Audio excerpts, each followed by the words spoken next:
Have you ever felt, or maybe do you feel right now, like your body just will not relax? Your shoulders are always tense, your stomach's always in knots. Maybe you can sleep for 10 hours, but you still wake up feeling exhausted. These sorts of things can be signs of trauma that's actually stored in the body. And in today's video, I'm going to talk a little bit about how unresolved trauma can show up physically when our nervous system gets stuck in survival mode, and how somatic practices and somatic therapy can help your mind and body to heal. And I'll even give you some practices to start playing around with that. Before we dive in, I want to remind you that if you are experiencing chronic physical symptoms or pain, it is really important to check in with a trusted medical professional. And that's because physical symptoms could mean that you have something underlying that is physical going on. And trauma and the unresolved constant tension and stress that comes from trauma can create physical challenges, physical illnesses, or make existing ones worse. So just want to put that out there. It's important to consult with a trusted medical professional if you're experiencing some of these things. Both the mind and the body matter. And so it could be important to get both checked out. Years ago, I was in my first session with a client, and this was a client I was seeing via telehealth. And the first thing I noticed about this client was their posture, right? You can even tell via a screen a lot about a person's body language. And this client was just sitting like this. It wasn't just good posture, it was like extreme tension and rigidness. And when I asked that client, hey, how do you notice your body feeling right now? They said, like normal. When I asked that client, how do you notice your body feeling right now in this moment? They said, normal. This is how my body always feels. And I asked them, oh, checking in with your shoulders, with your chest. What I'm seeing on the screen, it's maybe some tension going on, but I could be imagining that. And they said, oh yeah, like my shoulders, my chest, that my whole upper body has been tense for years. It is really astounding how that sort of physical pain and tension can become normalized for us. When we think of trauma, we often think of painful memories, anxiety, or emotional struggles, but trauma also lives in the body. What that means is when you've experienced a traumatic event or a serious series of traumatic or really challenging events, your nervous system responds, and it responds by getting you ready to defend yourself against that danger coming back or against constant danger. It basically can stay in a state of preparedness to fight and defend yourself, run away, hide, freeze up, do whatever you need to do if that danger, if that challenge comes back, whether that challenge is one really serious event like a car accident or an extended trauma like living in poverty. Your body and your mind want to keep you ready in case it happens again or in case it is still happening. Because your survival mind, the part of your mind most responsible for protecting you, doesn't necessarily think of time as being a chronological straight line. In the survival mind, past and present and future can get all jumbled up. So that survival mind is saying, I need to stay ready so we never have to get ready again. So all of the things that your nervous system is doing to keep you ready, all of the stress hormones, all of the adrenaline, all of the cortisol, all of the different things that your body does with blood flow to keep you ready, they can turn into chronic tension like tight shoulders, jaw clenching, or back pain that never really goes away. It can turn into restlessness or jitteriness, feeling like you're always on, always ready to go, constantly feeling physically on edge. Heaviness or fatigue. When your nervous system is running on high all the time and consistently overwhelmed, it can leave you feeling just like your body is weighed down by the weight of that. It can also present as stomach distress, gastrointestinal distress, nausea, bloating, stomach aches. That's because if you are in a situation where you need to be prepared for something dangerous or scary happening, digestion is one of the first things to kind of go or shut down as your body prepares to divert its energy to other things that are going to keep you safer. Also, sleep issues are really common, either trouble falling asleep, trouble staying asleep, waking up in the middle of the night, or sleeping for long stretches but still feeling tired, maybe because your body isn't ever going into deep sleep or deeply restful states. Chronic pain, also without a clear medical explanation, can be related sometimes to unresolved trauma. Although it is all too common for people to have chronic pain that's maybe not getting taken seriously, and there hasn't been enough investigation done to see that there might be a clear medical explanation. So just want to put that sort of caveat and that asterisk there for if you're maybe experiencing chronic pain. But overall, these symptoms, either one of them or multiple of them, can be your body's way of saying something needs attention. They are not signs of weakness. They are signs that your nervous system has been carrying too much for too long, and that the overall stress load that your nervous system is constantly carrying is just too much. The ways that our nervous system protects us can actually be really helpful in the moment. When we are in a stressful, challenging, or dangerous situation, we need to think quickly. We need to react quickly. We need to be ready with all of our defenses. And sometimes we're living lives of chronic stress where our workplace, our school, our relationships feel unsafe. And so we feel like we constantly need to be ready to defend ourselves and to protect ourselves. And that means the body is constantly scanning for danger, even if the danger's in the past and is long over, or even when you have a break from the challenge is showing up in your current life. The nervous system is always on and running. It's like a smoke alarm that keeps beeping, beeping, beeping, even when there is no fire going on.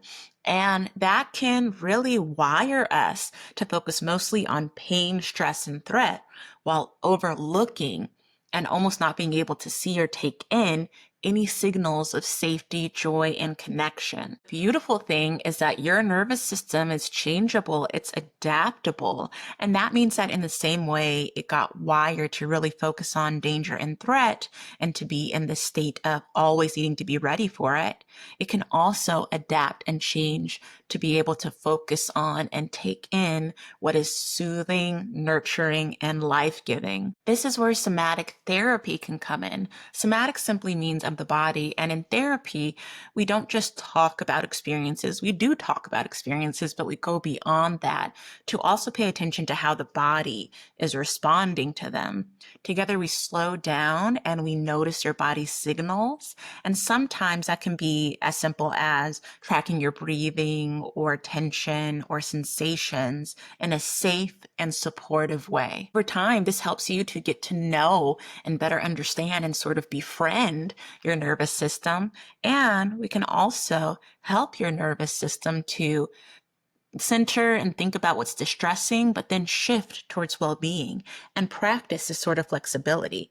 We can talk about a challenging event or experience or a current challenge, notice what goes on in the body, and then also engage in practices that allow the body to connect with safety and well-being, and see how that shifts how we think about that challenge, how we process that trauma, right? We get to help the nervous system practice that flowing, that adapting, to be able to respond to stress and distress, but then to flow towards well-being. That's a lot of the work that we're doing in sessions. So let's practice a little bit of that now. I want you to see if you can call to mind a mild to moderate stressor or challenge that you're going through right now. Something that is a 5 or lower on a scale of 1 to 10. So something not so significant that it'll overwhelm you, just a mild to moderate challenge. Scan your mind, see if you can think of one. Now that you have that challenge in mind, I want you to scan your body from head to toe, just gently noticing all the parts of the body and how they are feeling, what sort of sensations are going on in them in this moment. Maybe you notice some tension. Maybe you notice a fuzzy feeling that is unpleasant. Maybe you notice unpleasant coolness or unpleasant heat. What do you notice going on in the body as you connect with this mild to moderate challenge? Once you have that image of what's going on in the body right now established, I want you to pause and place your hands on something in front of you or around you. I'm sitting in front of a desk, so I'm going to place my hands on the desk in front of me.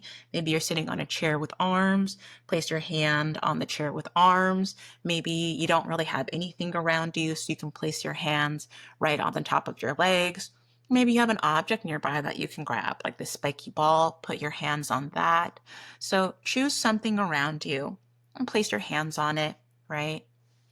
Once you do that, I want you to really slow down and notice your connection between your hands and that object, that item, or the part of your body that you're touching. Take a couple of breaths in a pacing that feels good for you. They can be deep breaths, shallow breaths, whatever you would like. As you do, really allow yourself to notice everything about the surface or the item you're touching. Notice the temperature. Is it cool? Is it warm? Is it room temperature? Is it something in between? Notice the texture. Is it smooth? Is it rough? Is it bumpy? Is it some other texture? Just notice that for a moment. Is the item very solid, or does it have give? And is it sort of wobbly in any sort of way? What does it feel like for the skin of your hands to be connecting with that item or with that part of the body? Slow down and approach it as if you've never touched this item before, or whatever your hand is resting on before. Observing it like a scientist and noticing everything about it. What does it feel like under your fingertips versus under your palm? As you slow down and really do that noticing, I want you to begin to scan the body again and see, are there any parts of the body that are feeling any neutral or pleasant sensations? What I mean by that is, are there any parts of the body in this moment that are feeling relaxed, that are feeling pleasantly warm or pleasantly cool, that are feeling solid and sturdy in a really good way? Or if not, are there any parts of the body that just feel neutral? Nothing. Neither good nor bad, just even. If there are any parts of the body that are feeling pleasant in this moment, allow your attention to just rest on one of those parts of the body. And if not, find a part of the body that feels neutral, even if it's just the tip of one pinky or the center of your elbow. Allow yourself to find one of those parts of the body and just let your attention rest on that part of the body for maybe 10 or 15 seconds.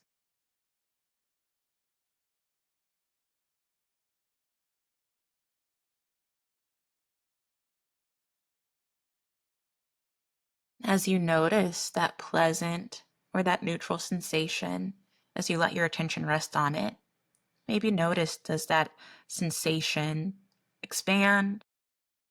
Does it fade? Does it stay steady? Whatever it's doing is totally okay.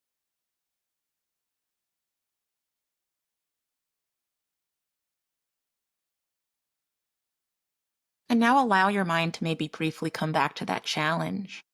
As you think about it in this moment, are there any new thoughts maybe coming up? Any new insights? Are you able to think about it with even 5%, 3% more calm and more clarity? This simple practice, and it is a practice. In the beginning, it can be very challenging and it can take repetition over and over again. And it's always easier with guidance. But this simple practice is allowing your nervous system to practice that kind of flowing adaptability instead of staying really stuck and fixated on danger, challenge, and threat. It gives your nervous system the practice of noticing something challenging and something difficult, and then floating over to some well being, to some pleasant sensations, and then floating back to noticing the challenge, right? And that practice alone can help to rewire your nervous system for more flexibility and more ability to move towards well-being, even when there are challenges happening. Over time, as we engage in deeper somatic practices in therapy with guidance and with the safety of the therapy space, I found that clients notice that they're able to relax more deeply, maybe sleep better.